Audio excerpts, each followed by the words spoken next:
as he was hit, you could see the whiplash, and then as he was going down, you could see them hit his back of his helmet or head against somebody's leg. I couldn't tell whether it was his own offensive lineman or another defensive lineman for the Miami Dolphins.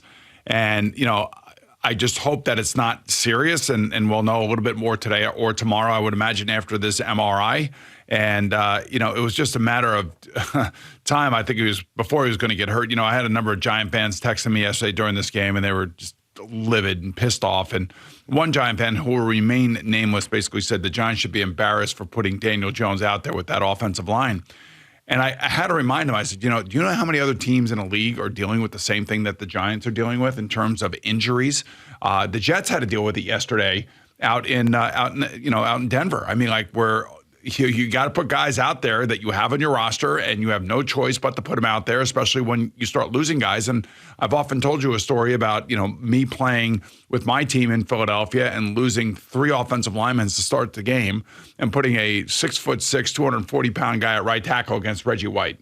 Not what you want. It's not exactly what you want. So I can certainly understand the situation that the Giants have found themselves in. And I feel bad for Daniel Jones. I really do. I mean, I wanted him to have a great season. I wanted him to live up to that contract the way that he earned the contract last year. But this team is an unmitigated disaster. We knew that they were going to lose. I felt like it was going to be, they were going to lose the bet too. They were not going to cover the bet, and it was 15-point loss, but it could have been a hell of a lot worse than that. They had actually +3 on the turnover side. They scored a defensive touchdown. Yep. And they still got blown out, and they still got boat raced by the Miami Dolphins, who put up over 550 yards of total offense on them. And again, I'm telling you, Wink Martindale, held a press conference last week. He was talking about, sleeping like a baby, waking up every 2 hours and going to the bathroom because he knew what he was walking into, because you could see it on tape. And everybody in the NFL knows that when you play against the Dolphins, this is what's going to happen to you if things get out of whack with you, especially defensively. So no good. Defensively, offensively, atrocious all across the board, even with them giving you a defensive touchdown and 3 turnovers. So I don't know where they go from here. I really don't. I mean, I don't have answers. I don't know if it's going to be Tyrod Taylor for the next few weeks. This is a team that looks leaderless to me. It looks like, they're just not very good. I've had other people saying, that when a team loses like this, they give up on their coach and things like that. And I'm like, they're just not that good. They don't have a great roster. I mean, what you saw was a great offensive roster from the Miami Dolphins yesterday is what you saw. Oh, of course, and a coach who is innovative and someone who has continued to build since he's been there. And I cannot believe, I truly cannot believe that we're going through this again with another head coach. And I don't want to give up on Brian Daboll. I don't want to believe that he is another one of these guys like Ben McAdoo and Joe Judge. I don't want to believe that. I really don't. I don't think last year was a fluke. I don't think that he is a bad coach. But my Lord, this is the same stuff we have seen. I mean, it's history repeating itself. This is almost as bizarre as the Vinny Testaverde, Aaron Rodgers, Achilles thing. The fact that we've got another second-year disaster after we thought that the Giants got the right guy. Ben McAdoo, 11-5 playoffs. Next year, team quits on him. Gone. Joe Judge comes back, and I understand they were 6-10, but everybody loved Joe Judge after that first year. They're playing hard. They're in every game. They are going to turn the corner with this guy. They found the coach. He's fired after the next year. Brian Daboll comes in. Playoffs. Not only playoffs, they win a playoff game. They're in the divisionals. They're a win away from the championship game. Next year, they're done in October, and they're one of the worst teams in football. It's crazy. I mean, it's depressing. I mean, we talk about the Jets being cursed or selling Joe Namath selling his soul to the devil. It's almost like the 2 championship runs that the Giants had in 7 and 11. And now they're paying for it now with this stuff.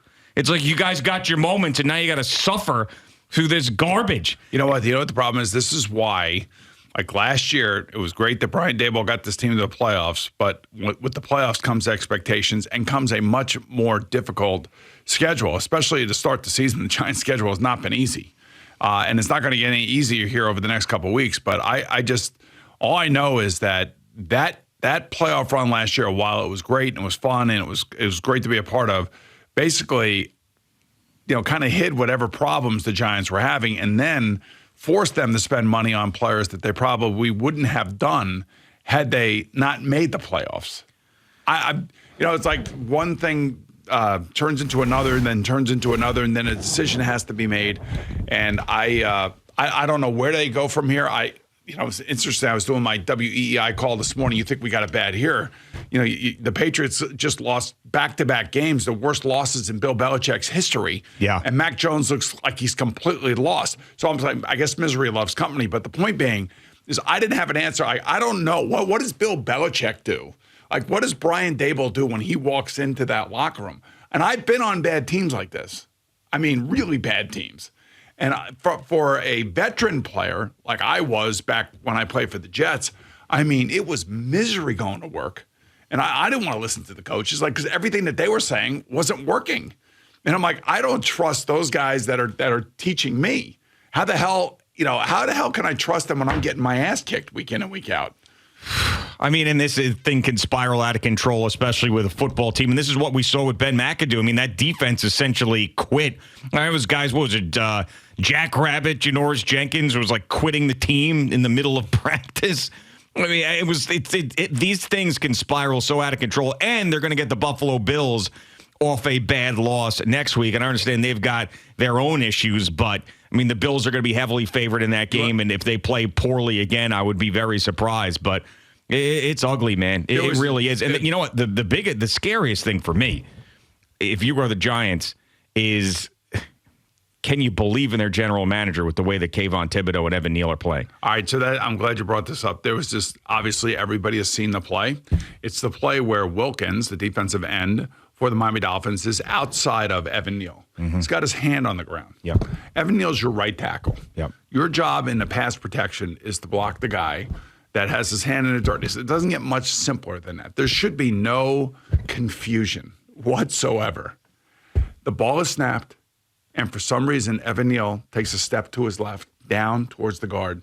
Wilkins comes around the end. Nobody touches him. And he goes back there and just absolutely derails Daniel Jones. I'm sitting next to J.J. Watt, and I said, do you see this?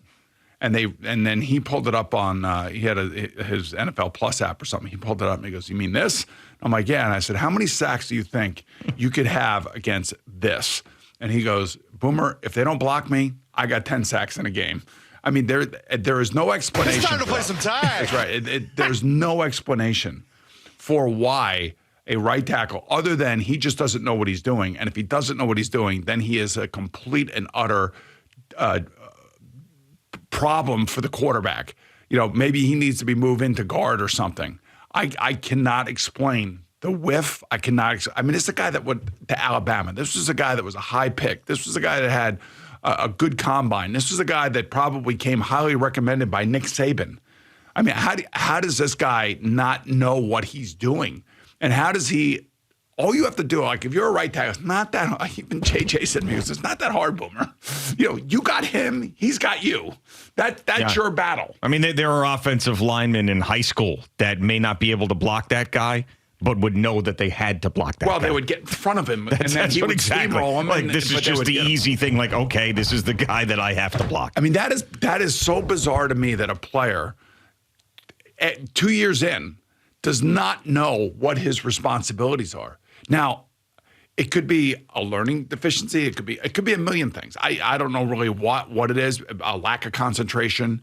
I don't know what they're being taught over there. I'm assuming that most offensive line coaches are really, really detailed. I mean, they are the most detailed of all the coaches because they have to deal with 5 different guys and they all have to work in concert with one another.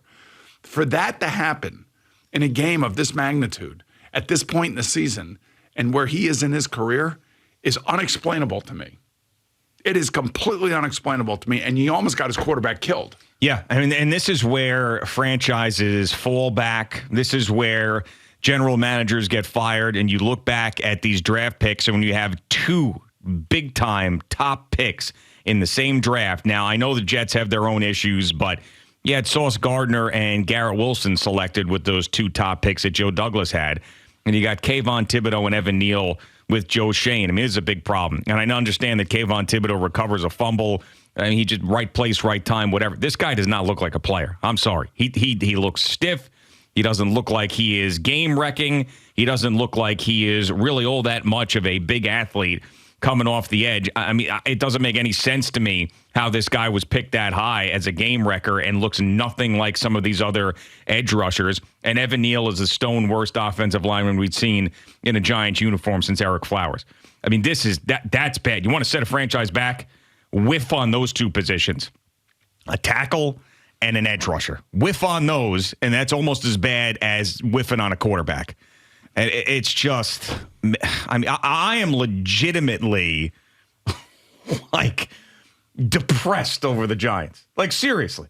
I'm sitting there watching this yesterday going, I cannot believe we are back here. It is deja vu. And on top of it, we've got another Daniel Jones injury. I mean, this was supposed to be over with. We kind of knew that they were going to lose. It all depends on how they lose and what it looks like. Yeah, but I knew exactly, it was going to be. I knew it was going to be a blowout. You know, we talked about it on Friday. This is going to be a blowout. This is not a great matchup for the Giants.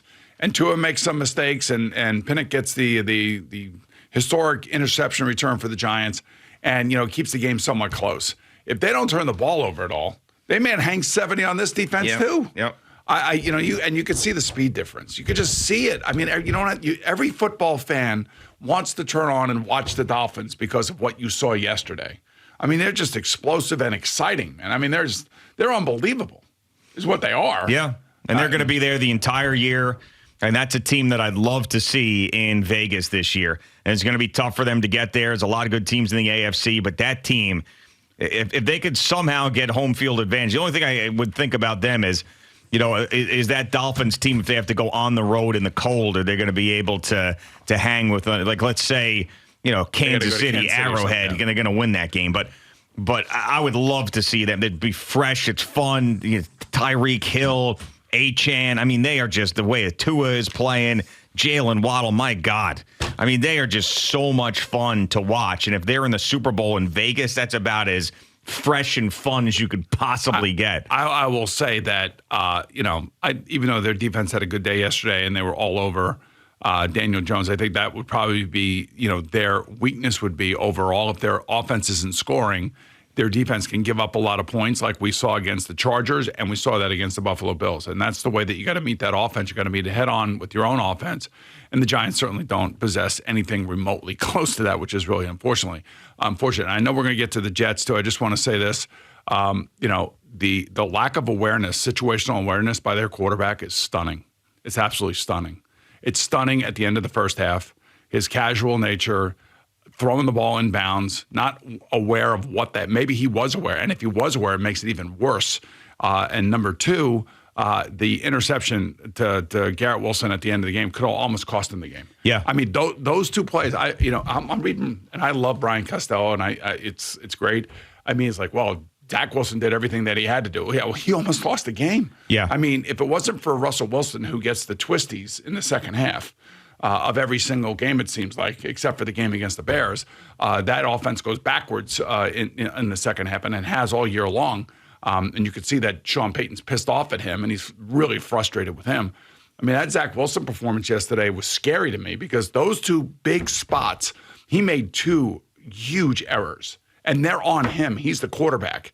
And, they won in spite of his performance. He made a nice throw on third down, and, we want to throw bouquets to that. That's what he gets paid to do. He's supposed to do that. And wide open, too. Right, but that's what he's supposed to do. Yeah. And you watch some of these other quarterbacks, I mean, like, you can't make mental errors like that and be just checked out in the game and then expect to win those games, especially against really good teams. If he does that against the Eagles, Jalen Hurts is going to make him pay. He does it against the Broncos, Russell Wilson's going to be spinning like around the top and turn the ball over himself. Thanks so much for watching the video. Please like and subscribe. And don't forget to hit the bell so you're notified when we're dropping new content.